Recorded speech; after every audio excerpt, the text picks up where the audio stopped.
મિત્રો, પ્રેમ, વંદન, જય શ્રી કૃષ્ણ, વાસુદેવ સર્વમ.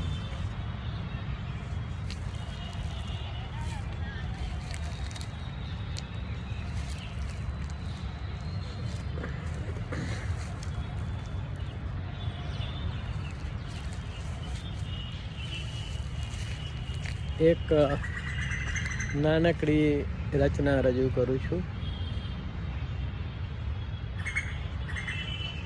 કે આત્મન કે સનાતન સત છે. આત્મન કે સનાતન સત છે, જગ મિથ્યા છે, બ્રહ્મ સત્ય છે. આત્મન કે સનાતન સત્ય છે, જગ મિથ્યા છે, બ્રહ્મ સત્ય છે. એટલે આપણે બધા અહમ બ્રહ્માસ્મિ, તત્વમસી, બ્રાહ્મી સ્થિતિ પ્રાપ્ત કરવા માટે પ્રયત્ન કરીએ છીએ. જો જગત મિથ્યા ના હોત તો આ પ્રવૃત્તિઓ કરવાની જરૂર જ નહોતી. જડ અને ચેતન બંને પ્રકૃતિઓનું નિર્માણ તો ભગવાને જ કરેલું છે, પરંતુ આપણે આપણી ચેતનવંત પ્રકૃતિને ભૂલી અને જે દ્રશ્ય જગત છે એને ખરેખરું અને સાચું સમજી અને એની સાથે જે તાદાત્મ્ય સાધ્યું છે, જે નિત્ય નિરંતર નથી પરંતુ અનિત્ય છે, નાશવાન છે, પણ આપણી અંદરનું સનાતન સત જે નિત્ય નિરંતર છે, જે આપણો આત્મા છે, એને આપણે ભૂલી અને મિથ્યા જગને આ વિપરીત રીતે જાણી લીધેલું છે. એ જ આપણું અજ્ઞાન છે. તો આત્મન કે સનાતન સત છે, જગ મિથ્યા છે, બ્રહ્મ સત્ય છે. કે ક્ષણે બ્રહ્મને છે પરબ્રહ્મ. ક્ષણે છે બ્રહ્મને પરબ્રહ્મ, સમયે વહે એ અસત છે. આપણે સમયને ભૂત, ભાવિ અને વર્તમાનમાં વિભાજિત કરી દીધો છે.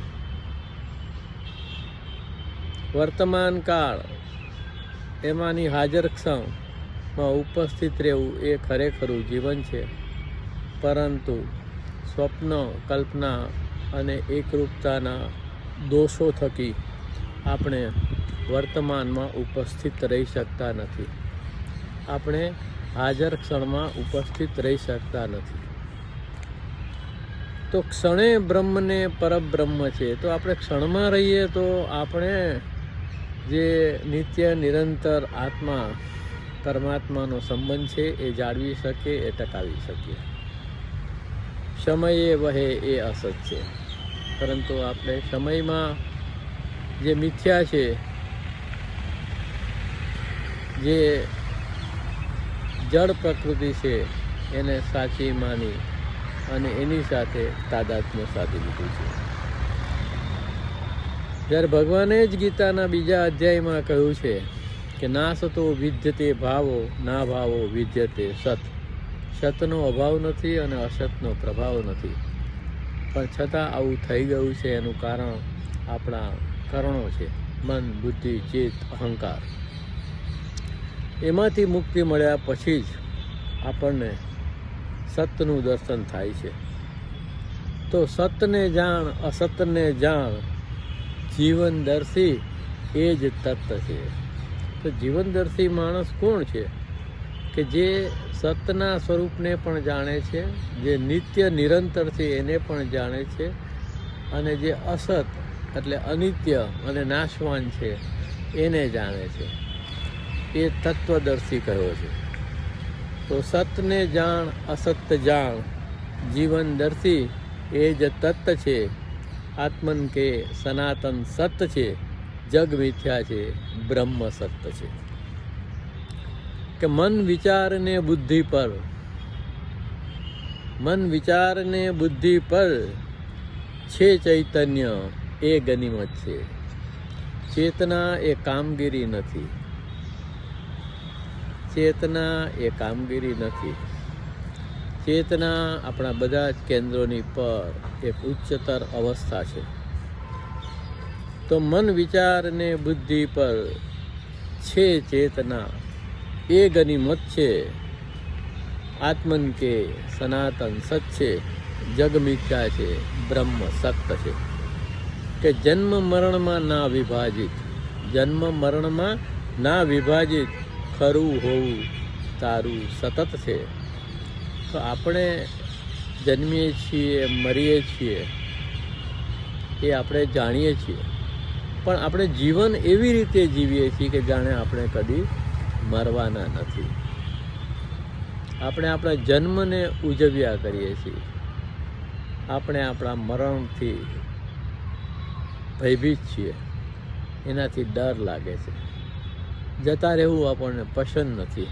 આપણે રહેવું છે તો ખરું રહેવું, તો ખરું હોવું છે.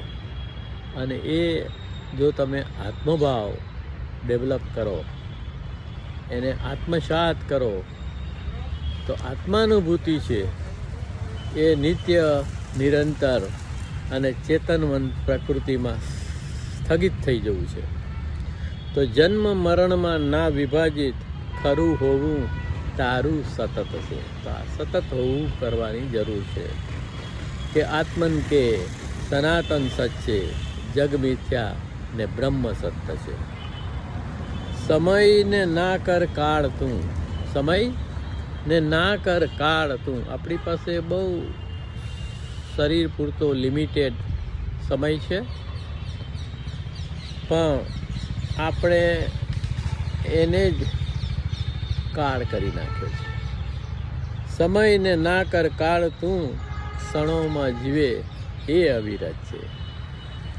તો ભૂત અને વર્તમાન, ભૂત અને ભાવિ કાળમાં જીવવા કરતાં વર્તમાનની હાજર ક્ષણ છે, એ ક્ષણમાં જે છે એ કાયમ છે, એ શાશ્વત છે, એ તમારા ખરેખરા હુંનું હોવાપણું છે. તમે અનેક હુંઓ, હરાયા પરાયા હુંઓથી પર થઈ જાઓ છો અને તમે નિજાનંદ સત્યચિત આનંદમાં સ્થિત થઈ જાઓ છો. આત્મન કે સનાતન સત છે, જગ મિથ્યા છે, બ્રહ્મ સત્ય છે. પ્રેમ વંદન. જય શ્રી કૃષ્ણ. વાસુદેવ સર્વમ.